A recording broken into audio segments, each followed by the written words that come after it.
Oke, selamat datang teman-teman. Sekarang perkenalkan, nama saya Lukas Setiawan. Ingin mempresentasikan bagaimana sistem biaya harga pokok taksiran pada perusahaan PT Framework.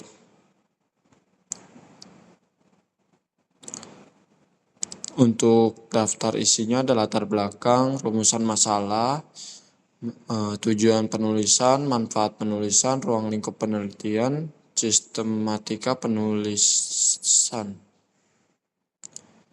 Dan kita pertama lihat dulu latar belakangnya, yaitu sistem biaya taksiran merupakan bagian dari pembelajaran cabang akuntansi, yaitu akuntansi biaya, penerapan dan perhitungan akuntansi. Dalam sistem biaya taksiran akan dipakai sebagai dasar untuk mencatat harga pokok produk atau jasa ke dalam rekening buku besar. Selain itu, sistem biaya taksiran juga digunakan untuk membandingkan biaya taksiran dengan biaya yang terjadi, serta menentukan besarnya selisih yang timbul di antara biaya taksiran dengan biaya sesungguhnya. Karena biaya taksiran dapat dijadikan acuan dalam pengambilan keputusan oleh manajemen. Lalu kita lihat sistem harga pokok taksirannya, yaitu ini adalah salah satu metode yang digunakan untuk memperkirakan biaya produksi suatu perusahaan, terutama perusahaan manufaktur yang menghasilkan barang dalam jumlah besar. Untuk metodenya ini sangat berguna ketika perusahaan ingin memiliki proyeksi biaya untuk periode mendatang, namun belum dapat memperoleh data biaya yang pasti.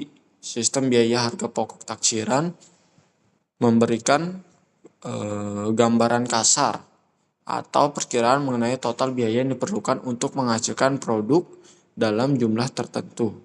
Dengan demikian, informasi ini akan sangat membantu dalam perencanaan dan pengambilan keputusan di tingkat manajerial. Lalu kita lanjut selanjutnya, yaitu pembahasannya ada bagaimana konsep dasar, definisi dan biaya taksiran, bagaimana pengaturan biaya taksiran, juga bagaimana prosedur penggunaan sistem biaya taksiran, seperti apa pemakaian sistem harga taksiran.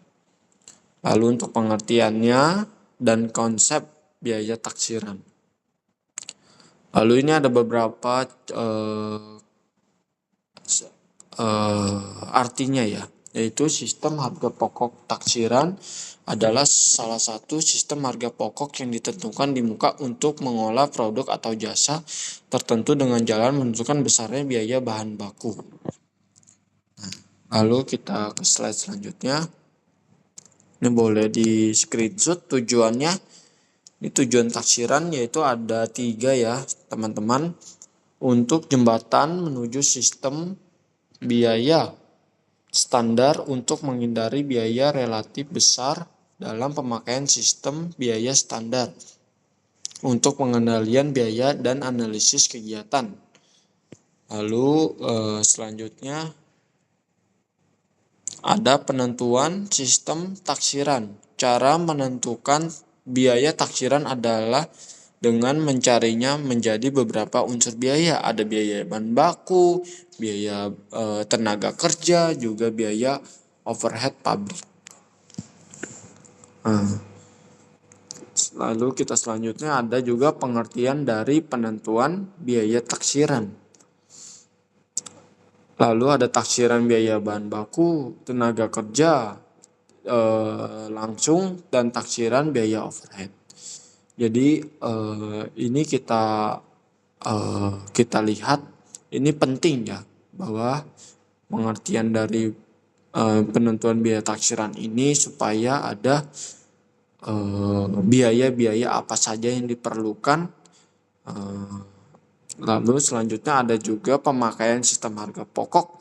Di sini ada 2 metode, yaitu metode harga pokok proses.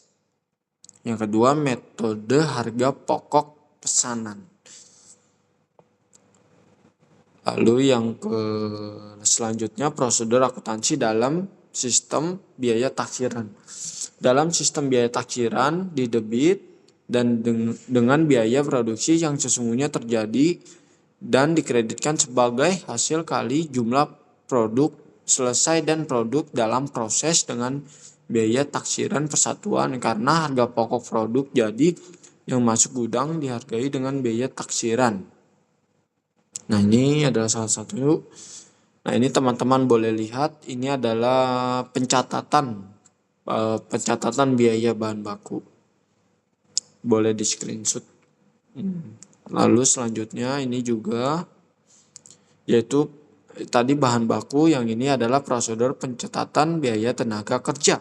Biaya tenaga kerja meliputi upah, biaya kesejahteraan ke karyawan, dan biaya lain-lain karyawan yang sesungguhnya terjadi dalam suatu periode jurnal. Lalu ada juga pencatatan biaya overhead pabrik. Lalu ada juga, nah ini metode-metodenya ya teman-teman. Ada metode-metodenya, ada prosedur pencatatan harga pokok produk jadi dan produk masih dalam proses akhir periode. Lalu ini lanjut jurnalnya. Ini studi kasusnya ya. Masih studi kasusnya. Nah, ada juga dasar pembagian selisih. Perbandingan kuantitas persediaan produk dalam proses penyediaan produk jadi dan produk terjual. Kuantitas ini dinyatakan dalam inequivalency. Yang kedua, perbandingan harga pokok persediaan produk dalam proses, harga pokok persediaan produk jadi dan produk jual. Pembagian selisih dasar kuantitas persediaan produk dalam proses persediaan produk jadi dan kuantitas produk yang terjual. Lalu kita bisa lihat ini ada kelebihan-kelebihan sistem harga pokok taksiran.